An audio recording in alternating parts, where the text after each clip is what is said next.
बिहार की गठबंधन सरकार इन दिनों लगातार बेरोजगारों को नौकरी देने के अपने चुनावी वादे को पूरा करने में लगी हुई है और उसके लिहाज से आज का दिन ऐतिहासिक रहा। पटना के ऐतिहासिक गांधी मैदान में एक और इतिहास बनाने की तैयारी है। हम लोग कलम बांटने का काम कर रहे हैं, कुछ लोग तलवार बांटते हैं। नवनियुक्त शिक्षकों को नियुक्ति पत्र वितरण समारोह गांधी मैदान में 1,20,000 नवनियुक्त शिक्षकों को नियुक्ति पत्र बांटे गए। तो खड़े हो करके ताली बजा करके हाथ उठा करके माननीय मुख्यमंत्री जी को धन्यवाद दीजिए, जोर से ताली मारिए। ये गूंज जो है देश के कोने कोने में जाना चाहिए। आपको याद होगा तेजस्वी यादव ने 2020 के अपने विधानसभा चुनाव की रैलियों के दौरान पढ़ाई, कमाई, दवाई, सिंचाई, महंगाई और सुनवाई जैसे मुद्दों पर चुनाव लड़ा और उन्होंने जोर शोर से एक वादा किया था कि अगर हम मुख्यमंत्री बनते हैं तो 10 लाख सरकारी नौकरी देंगे। पहला कदम जो मेरा चलेगा 10 लाख नौजवानों को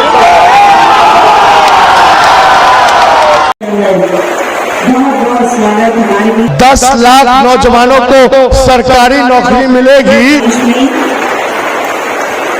सियासी समीकरण बदले, तेजस्वी यादव नीतीश कुमार सरकार के साथ गठबंधन में शामिल होते हैं। पिछले एक साल में बिहार की गठबंधन सरकार ने तकरीबन 4 से 5 लाख लोगों को सरकारी नौकरी दे दी। कहता है बिहार के बाहर वाले को भी आप बुला रहे, अरे बिहार का बाहर है, देश कहीं बाहर है, पूरा देश एक है। 88% शिक्षक बिहार के नियुक्त हुए, अब 12% लोग अन्य राज्यों के। तो सोच लीजिए कि राज्य सरकार की तरफ से इतना काम किया गया, इतना काम हम लोग कर रहे हैं। आखिर कितने बड़े पैमाने पर लोगों को नियुक्तियां मिलने जा रही। अब जब 50,000 देश भर में करते हैं तो आप लोग कितना छापते हैं।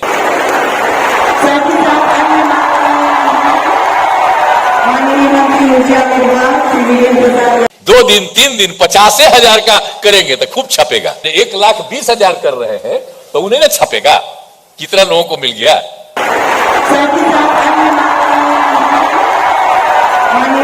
कि हम लोगों के वजह से अब असल जो मुद्दा है उस पे बात हो रही है, बेरोजगारी की बात हो रही है, रोजगार देने की बात हो रही है, युवाओं के बारे में बात हो रही है, भविष्य बनाने की बात हो रही है। जब तक भाजपा सत्ता में थी तो केवल हिंदू मुसलमान मंदिर मस्जिद पे ही बात होती थी, यानी जहर बोया जा रहा था सोसाइटी में।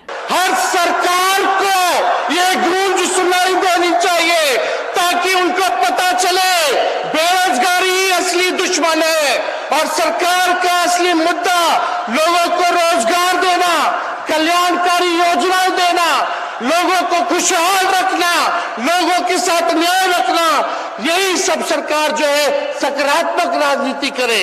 हम लोग कलम बांटने का काम कर रहे हैं, कुछ लोग तलवार बांटते हैं, लेकिन हम इतना जरूर कहेंगे कि हम लोगों ने वादा किया था और आप लोगों ने नौकरी के नाम पे वोट दिया था और नौकरी मिल रहा है। लेकिन जिन लोगों ने हिंदू मुसलमान मंदिर मस्जिद के नाम पर वोट दिया था उनको बेरोजगारी मिल रही है, बुलडोजर मिल रहा है, गरीबी मिल रही है। और दिलचस्प तो तब हुआ जब उत्तर प्रदेश से बिहार में नौकरी लेने गए लोगों से मीडिया वालों ने पूछा, कुछ के आंसू बह निकले, कुछ ने खुशी जाहिर की कि उत्तर प्रदेश में तो केवल बुलडोजर चल रहा है, वहां केवल झूठे जुमले चल रहे हैं और धर्म के नाम पर सियासत का उफान है। कोई नहीं सुनता है, कहते हैं कि आपका काम हो रहा है। पिछले 4 साल से हम लोग मानसिक अवसाद से ग्रस्त हो चुके हैं, सामाजिक प्रेशर झेल रहे हैं, रोडों पे झेल रहे हैं, क्या नहीं झेल रहे हैं। बेटी पढ़ाओ बेटी बचाओ, कहाँ बेटी बचाई जा रही है। हमारे माँ बाप बहुत परिश्रम से हम यहाँ तक खड़ा किए हैं। चाह रहे हैं जैसे इनकी बेटी यहाँ से यूपी से अपनी उम्मीदें खत्म करके बिहार चली गई, हम लोग भी इस प्रदेश से, इसकी सरकार से जो है उम्मीदें खत्म करके बिहार में चले जाएं। इस सज्जन को क्या तकलीफ है भाई, क्या तकलीफ है इनको? हमें नौकरी लेनी थी, हम बिहार आ गए। इन रोते हुए आंसुओं के पीछे प्रधानमंत्री की उत्तर प्रदेश के मुख्यमंत्री जब पहली बार बने थे तब के उन्होंने वादा किया था कि अगले 5 साल में 70 लाख नौकरी देंगे। 6 साल पूरा हो गया। कि जो हम लोगों ने लोक कल्याण संकल्प पत्र में कहा है कि हम 5 वर्ष में 70 लाख नौजवानों को रोजगार और नौकरियां उपलब्ध कराएंगे। हम लोग योगी सरकार को ये कहने आए थे कि आपका 2017 में ये वादा था कि आप इस सत्ता में 70 लाख वादों के साथ आए थे कि आप 70 लाख रोजगार देंगे। और 4 लाख रोजगार का पूरे प्रदेश में प्रचार प्रसार हो रहा है, जो कि 1 नंबर का झूठा आंकड़ा है। यूपी टेक तमाम परीक्षाएं लीक हो रही है। 1 नंबर 69,000 शिक्षक भर्ती वाले बैठे हैं, छात्रों के भविष्य के साथ खिलवाड़ कर रहे हैं। रोजगार देने का नाम नहीं ले रही है सरकार। रोजगार विरोधी है सरकार है, युवा विरोधी है सरकार है। निगेटिव में इनफाइनाइट किस तरह से? बेरोजगारी में किस तरह से? निगेटिव में इनफाइनाइट नील बटा सकता। अच्छा, मतलब बेरोजगारी के मामले में सरकार का कोई रवैया ठीक नहीं है सर। कितने साल से आप तैयारी कर रहे थे आप लोग? अरे हम लोग 5-6 साल से तैयारी कर रहे हैं बनारस में। 4 साल 5 साल से तैयारी चल रहा है, अभी तक कोई रोजगार नहीं। सर ये जो पेट का जो पेपर है सर, वैकेंसी आ नहीं रही है। लड़के सब इतना मेहनत कर रहे हैं और ये पेट का पेपर हर साल निकाल करके सरकार ये अपनी कमाई कर रही है। 3 साल से पीईटी ले रहे हैं, वैकेंसी के नाम पे कुछ है ही नहीं। समस्या बढ़ती जा रही है और सरकार कहता है कि बेरोजगारी को हम कम करना चाहते हैं, हटाना चाहते हैं, लेकिन बेरोजगारों को हटा दिया जाए तो सबसे बेटर है कि बेरोजगारी हट जाए। उत्तर प्रदेश के नौजवान बिहार में जाकर नौकरी ले रहे और उत्तर प्रदेश के लोग बुलडोजर का आनंद उठा रहे। यूपी में क्या स्थिति? वहाँ जॉब नहीं मिल रही। वहाँ क्या जॉब मिले, केवल बाबा का बुलडोजर चल रहा है और जो बच गए हैं उनके लिए मंदिर बन रहा है। जॉब नहीं मिल रहा है। जॉब नहीं मिल रहा है। जॉब वगैरह नहीं मिल रहा। वहाँ कहाँ जॉब मिल रहा है? जॉब मिलता तो यहाँ क्या करने आते? यहाँ के नीतीश जी और सब अच्छे हैं, जॉब दे रहे हैं। देखिए कितनी भीड़ है। अगर आपके GTV स्टूडियो के बाहर कोई पकौड़े बेचता है और शाम को 200 रुपया कमा करके घर जाता है, उस व्यक्ति को आप रोजगार मानोगे कि नहीं मानोगे? मानोगे कि नहीं मानोगे? मानोगे कि नहीं मानोगे? नौकरों पर जो गुजरती है मुझे मालूम है, बस कर्म कीजिए, मुझे बेकार रहने दीजिए। आज हम इस वीडियो में बातचीत करेंगे और तुलना करने की कोशिश करेंगे कि 2 पड़ोसी राज्य, एक बिहार और एक उत्तर प्रदेश, एक में अयोध्या, मथुरा, काशी के नाम पर, बुलडोजर के नाम पर सांप्रदायिक राजनीति का उफान, तो वहीं दूसरी तरफ एक समाजवादी सरकार जो लगातार शिक्षा, रोजगार, विकास पर काम कर रही है। शुभ अवसर पर हम सब लोग अपने पुरखों को याद करते हैं, तो घर जाकर के सबसे पहले राष्ट्रपिता महात्मा गांधी, जननायक कर्पूरी ठाकुर, डॉक्टर बाबा साहब अंबेडकर, महान समाजवादी नेता डॉक्टर राम मनोहर लोहिया, जयप्रकाश नारायण जी और बीपी मंडल जी को भी नमन कर धन्यवाद कहिएगा कि उनके विचारों और सिद्धांतों वाली सरकार ने, समाजवादी सरकार ने, धर्मनिरपेक्ष सरकार ने, न्याय प्रिय सरकार ने आप सबको इतनी अच्छी नौकरी देने का काम किया। हम लोग कलम बांटने का काम कर रहे हैं, कुछ लोग तलवार बांटते हैं। अरे हम तो फकीर आदमी है, झोला लेके चल पड़ेंगे जी। आइए देखते हैं इन दोनों के बीच की तुलना क्या है। जब भी रोजगार की बात होती है तो ऐसा लगता है कि देश के नौजवानों के भविष्य के सबसे बड़े और जरूरी मुद्दे पर बात हो रही है, मगर आज हकीकत यह है कि इस देश में नौकरी देना, नौकरी कोई सवाल ही नहीं बन पाया है और बेरोजगारों की बेतहाशा वृद्धि, उनका अवसाद, रोते बिलखते परिवार, टूटते सपने और उजड़ते आशियाने, ये सब कुछ अब किसी सियासतदानों के चिंता के विषय न रहे। ऐसे वक्त में अगर कोई सरकार अपने यहाँ के बेरोजगारों को नौकरी दे रही हो तो उसे एक बधाई तो बनती है। बाकी मुल्क की आवाम को ढेर सारी बधाई, जिन्हें आज भी तमाम धार्मिक सांप्रदायिक उन्माद में रोजगार मिला हुआ है, तमाम सांप्रदायिक जुलूस में वो शामिल हैं और उसके बाद जो बच जाते हैं चुनावी रैलियों में झोंक दिए जाते हैं। ऐसे वक्त में बिहार की समाजवादी सरकार को क्रांतिकारी सलाम बनता है, जिस गठबंधन की सरकार ने आज अपने यहाँ के नौजवानों को रोजगार देकर एक नई इबारत लिख दी है, जो कहा उसे पूरा किया। नौकरों पर जो गुजरती है मुझे मालूम है, बस कर्म कीजिए, मुझे बेकार रहने दीजिए। अकबर इलाहाबादी ने यह शेर उस वक्त लिखा रहा होगा जब नौकरी करना मुश्किल भरा होगा, कोई खेत में काम कर लेता होगा, कोई अपना पुश्तैनी धंधा, कोई अपने घर परिवार की हाथ बटाते हुए अपने काम में मशगूल रहता होगा और नौकरी करना एक दोयम दर्जे का काम रहा होगा। मुल्क आज़ाद हुआ, तरक्की के ख्वाब, नए सपने अब पूरे होने के पंख लगाकर उड़ने लगे। मुल्क आज़ादी के 75 साल मनाने की दहलीज तक आ पहुंचा। आज जब ऐसा लगा कि उन ख्वाबों पे हकीकत के पंख लगकर अब उड़ रहे होंगे, शिक्षा और रोजगार अंतिम व्यक्ति तक पहुंच रही होगी। ऐसे वक्त में जब हम आंकड़ों पर गौर करने लगे तो हमने पाया कि आज़ादी का अमृत काल जब चल रहा हो तो वह मुल्क बेरोजगारी के सबसे भयावह आंकड़ों की गिरफ्त में आ चुका है। उस मुल्क में आज की तारीख में अवसाद से मरने वाले, आत्महत्या करने वाले, अपने ख्वाबों को टूटते बिखरते देखने वाले, परिवार और पीढ़ियों के तबाह हो जाते समय में हम बेरोजगारी और रोजगार पर बात करना चाहते हैं। अकबर इलाहाबादी आज होते तो कहते बेकार रहने से सब तबाह हो रहा है, हर हाथ को काम चाहिए। एक दौर में समाजवादी नारे लगा करते थे, इस मुल्क की गलियों चौराहों पर आंदोलन हुआ करते थे, सबको शिक्षा, सबको काम, वरना होगी नींद हराम। और सबको शिक्षा दे न सके जो, सबको काम दे न सके जो, वो सरकार निकम्मी है। और जो सरकार निकम्मी है वो सरकार बदलनी है। प्रधानमंत्री ने वादा किया कि हम हर साल 2 करोड़ रोजगार देंगे। 9 साल होने को आया, 18 करोड़ नए रोजगार के अपने वादे को पूरा करता हुआ दिखाने की बजाय नए नए वादे आपका इंतजार कर रहे थे, क्योंकि अब इस मुल्क के निजामों को ये बात समझ में आ गई थी कि इस मुल्क के नौजवानों को अपनी रोजी रोटी की चिंता अब उतनी नहीं रही। अब लोग जो समझदार हैं वही नौकरी की बात करते हैं, बाकी जनता एक भीड़ में तब्दील कर दी गई है, जैसे किसी सांप्रदायिकता के जुलूस में तो किसी राजनीतिक दल के झंडे के पीछे लगाकर उनकी बेरोजगारी का इस्तेमाल अपनी सियासत के लिए होता है।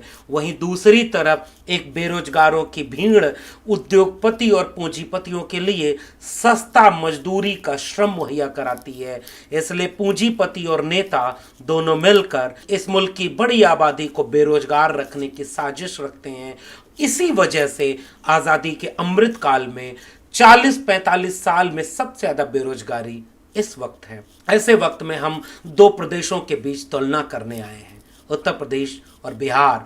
बिहार की बात इसलिए क्योंकि आज का दिन बिहार की समाजवादी गठबंधन की सरकार के लिए एक ऐतिहासिक दिन था, क्योंकि आज बिहार के 1,20,000 से ज़्यादा शिक्षकों को नियुक्ति पत्र बिहार के ऐतिहासिक गांधी मैदान में बांटा गया। बिहार सरकार में लगातार अब शिक्षा, रोजगार और विकास के नाम पर काम किए जा रहे हैं और आज इसका एक ऐतिहासिक दिन है, क्योंकि तेजस्वी यादव ने, चूंकि वो चुनाव अलग हो रहा था, नीतीश कुमार बीजेपी के साथ थे, तेजस्वी यादव आरजेडी की पार्टी गठबंधन के साथ लेफ्ट और कांग्रेस के साथ लड़कर चुनाव मैदान में थी। ऐसे वक्त में तेजस्वी यादव ने नारा दिया था कि अगर मैं मुख्यमंत्री बना तो मेरी कलम से, पहली कलम से बिहार में 10 लाख सरकारी नौकरी होगी। रोटी कपड़ा सस्ती हो, दवा पढ़ाई मुफ्ती हो के समाजवादी नारे के साथ दवाई, पढ़ाई, कमाई, सिंचाई और महंगाई के मुद्दे पर चुनाव लड़ते हुए तेजस्वी यादव ने शानदार प्रदर्शन किया, मगर उनकी सरकार न बन सकी। नीतीश कुमार और बीजेपी की सरकार बनी, सियासत के समीकरण बदले, भाजपा से समर्थन वापस लेकर नीतीश कुमार ने तेजस्वी यादव की आरजेडी, लेफ्ट पार्टियों और कांग्रेस के साथ मिलकर के बिहार में सरकार बनाई और पिछले 1 साल में बिहार की नई गठबंधन की सरकार ने तकरीबन 5 लाख सरकारी नौकरी बिहार के नौजवानों को दी। और दिलचस्प ये है कि एक विवाद सामने आया कि बिहार में बिहारियों को ही नौकरी मिले। इस पर बिहार के लोगों की अपनी राय थी, मगर बिहार सरकार ने डोमिसाइल हटाया और बाहर से भी लोग जाकर बिहार में नौकरी लेने लगे। पुलिस भर्ती हो, शिक्षक भर्ती हो, कर्मचारियों की भर्ती हो और तमाम तरह की भर्ती हो, पंचायत पर भर्ती हो या जिला मुख्यालय पर, बिहार सरकार कोई ऐसा हफ्ता नहीं गुजर रहा जब बिहार की समाजवादी गठबंधन की सरकार की तरफ से इस बात की घोषणा न की जा रही हो कि इस हफ्ते ये नई नियुक्ति का विज्ञापन आया, इस हफ्ते इसका रिजल्ट आया, इस महीने अब इतने लोगों को नियुक्ति पत्र मिलने जा रहा, इस महीने अब इतने लोगों को हम नौकरी और रोजगार दे रहे हैं। मगर इस देश के मीडिया में इस बात की चर्चा नहीं होती। ये दीगर बात है कि जब ये नियुक्तियों और नौकरियों का सिलसिला चल निकला तो बीजेपी और विपक्षी दलों की तरफ से ये आरोप लगाए गए कि ये जो नौकरियां हैं वो धांधली की तहत दी जा रही हैं।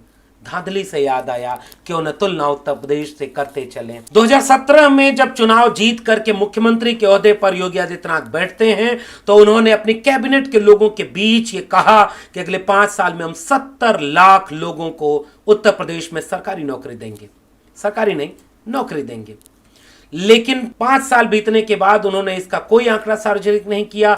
1 साल और हो गया, दोबारा सरकार में आ गए और वहां के लोग नौकरी लेने बिहार जा रहे और उत्तर प्रदेश सियासत और सरगर्मियों में इस कदर छाया हुआ है कि वहां केवल इस बात पर चर्चा हो रही है कि उत्तर प्रदेश में सरकार की तरफ से 8 बार योगी आदित्यनाथ के मुख्यमंत्री रहते 8 बार पेपर लीक हुआ, 1 बार धांधली और 1 बार गलत पेपर बट गया। यूपी बोर्ड में 12वीं का अंग्रेजी का पेपर 2017 में दरोगा के पद पर भर्ती होनी थी जो 1,20,000, उसमें पेपर लीक हो गया। 2 फरवरी 2018 में यूपी पीसीएल का पेपर लीक हो गया, जूनियर इंजीनियर का, फिर वो निरस्त हो गया। जुलाई 2013 में अधीनस्थ सेवा चयन बोर्ड के तहत यूपी SSSC का पेपर लीक हो गया। एसटीएफ ने लीक की पड़ताल की। 14 विभागों के लोअर सबऑर्डिनेट के 67,000 पद पर आवेदन था। सितंबर 2018 में अधीनस्थ सेवा चयन बोर्ड का नलकूप ऑपरेटर का पेपर आउट हो गया। अगस्त 2021 में यूपी SSSC PET का पेपर हुआ था जो 75 जिलों में 70,000 CCTV कैमरों से निगरानी की जा रही थी, फिर भी पेपर आउट हो गया। अगस्त 2021 में ही बीएड की पहली शिफ्ट का पेपर लीक हुआ। नीट एग्जाम 12 सितंबर 2021 को था, लेकिन एक दिन पहले 11 सितंबर 2021 को सोशल मीडिया पर पेपर लीक हो गया। 28 नवंबर 2021 को यूपी TET पेपर हुआ जो रद्द हो गया क्योंकि वह भी आउट हो गया। तो उत्तर प्रदेश में पेपर लीक होने की अनवरत दास्तां चलती रही। कुछ हजार नौकरियां उत्तर प्रदेश में भी मिली, ऐसा नहीं है कि उत्तर प्रदेश में कोई नौकरी नहीं मिली, मगर जिस तरीके से लगातार बिहार में मिल रही हैं और पूरे देश में इस पर खामोशी है। और सबसे बड़ा दिलचस्प वाकया तब सामने आया जब उत्तर प्रदेश से बिहार जाकर नौकरी लेने वाले अभ्यर्थियों का इंटरव्यू मीडिया में सामने आने लगा। दिलचस्प है ना कि बिहार में केवल बिहार के लोगों को नौकरी नहीं मिल रही। उत्तर प्रदेश जिसकी जीडीपी बिहार से काफी बड़ी है, बड़ा सूबा है, बड़ी आबादी है, बड़ी उम्मीदें हैं, संसाधन ज्यादा हैं, तेवर ज्यादा हैं और शासन डबल इंजन की सरकार का है, मगर उत्तर प्रदेश के बेरोजगार नौजवान बिहार में जाकर नौकरी लेते। और दिलचस्प वाकया तो तब सामने आया जब उत्तर प्रदेश में भारतीय जनता पार्टी के नेता पदाधिकारी सोशल मीडिया पर अपने बच्चों को बिहार में नौकरी पाने पर बधाई देने लगे। सोशल मीडिया में ये सवाल पूछा जाने लगा गया कि भाई आप तो बिहार में अपने बच्चे को नौकरी दिला लिए, लेकिन उत्तर प्रदेश में आप अपने यहाँ नौकरी लोगों को क्यों नहीं दे पा रहे।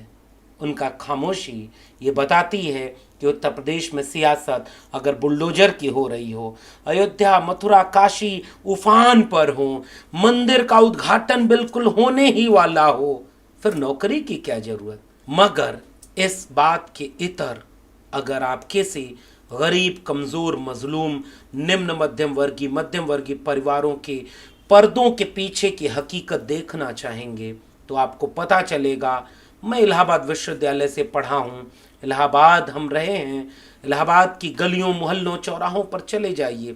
2022 में चुनाव के वक्त अखिलेश यादव ने जब नौकरी का वादा किया था, तमाम प्रतियोगी परीक्षाओं को देने वाले अभ्यर्थी ट्रेन और बसों में भर करके अपने गांव लौटकर वोट दिए, मगर नौकरी पर वोट पड़ने की बजाय चुनाव वे लोग जीत गए जिन्हें मंदिर बनवाना था, जिन्हें बुलडोजर चलाना था, जिन्हें केस मुकदमे लगाना था, जिन्हें आपके बच्चों को रोजगार देने की बजाय अपने लोगों को कांवड़ ढोने पर प्रेरित करते हुए पुष्प वर्षा कराना था। और जब 69,000 शिक्षक भर्ती मामले में नौकरी मांगने सड़क पर आंदोलन किए तो लाठी बरसाना था। चुनना आपको है। उत्तर प्रदेश आज की तारीख में इतना बड़ा सूबा, डबल इंजन की सरकार, और इस सरकार में कोई ऐसी ढंग की चीज नहीं है जिसे वो दिखा सके। लखनऊ में कोई इमारत नहीं, कोई ऐसा काम नहीं, नौजवानों के रोजगार देने का कोई ऐसा आंकड़ा नहीं, और ठीक बगल का पड़ोसी राज्य बिहार, समाजवादी आंदोलन की जमीन, और आज गठबंधन सरकार ने जो एक ऐतिहासिक कदम उठाते हुए 1 साल में तकरीबन 5 लाख से ज़्यादा नौजवानों को रोजगार दिया।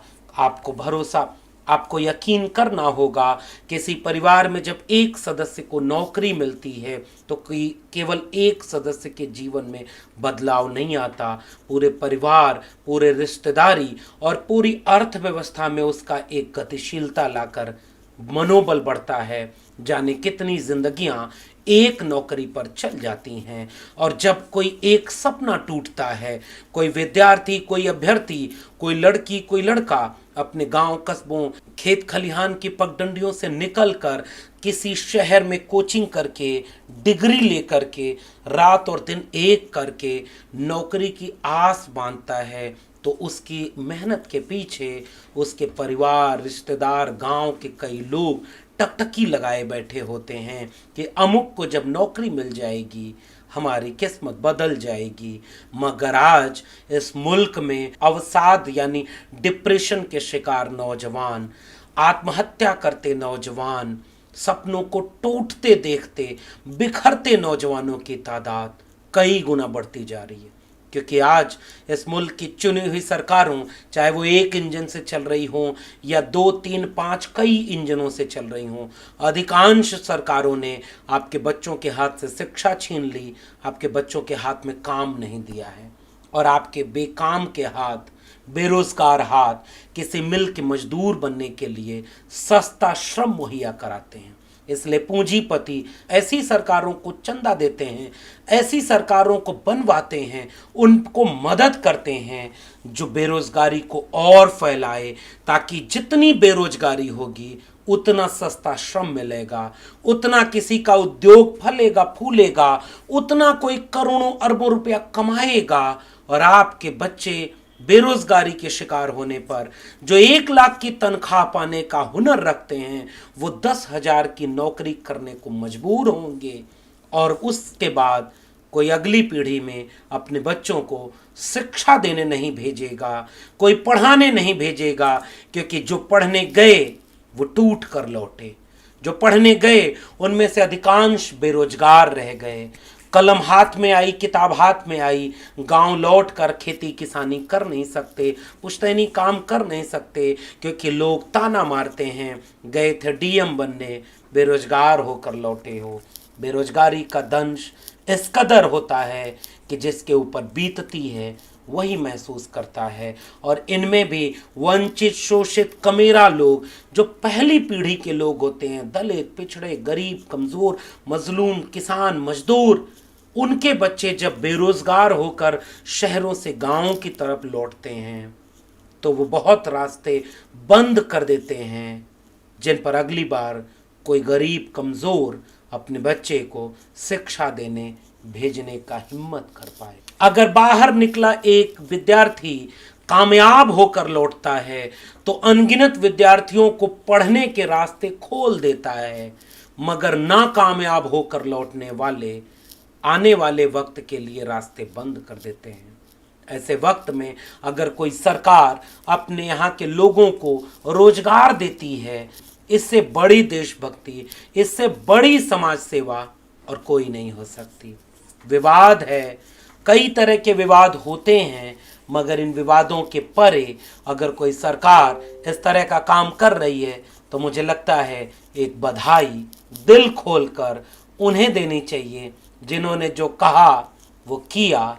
एक जाति को नौकरी नहीं दी, एक शहर, एक गांव को नौकरी नहीं दी, अपने पूरे बिहार को दी, और बिहार ही नहीं उस उत्तर प्रदेश के नौजवानों को भी नौकरी दी जो आज बुलडोजर और मंदिर के बीच अपने खुशी के ख्वाब को पूरा कर रहे हैं और उनकी पीढ़ियां बेरोजगारी का दंश सहते हुए बर्बादी के मुहाने पर खड़ी हैं। आपका क्या कहना है इस पूरे विषय पर नीचे कमेंट बॉक्स में बताइएगा। पढ़िए, लड़िए, क्योंकि बिना पढ़े समझदारी ना होगी और बिना लड़े आपका हक न मिलेगा। बचा सकते हैं तो बचाइए अपनी शिक्षा और रोजगार को, इससे पहले कि बचाने लायक न बचें। शुक्रिया।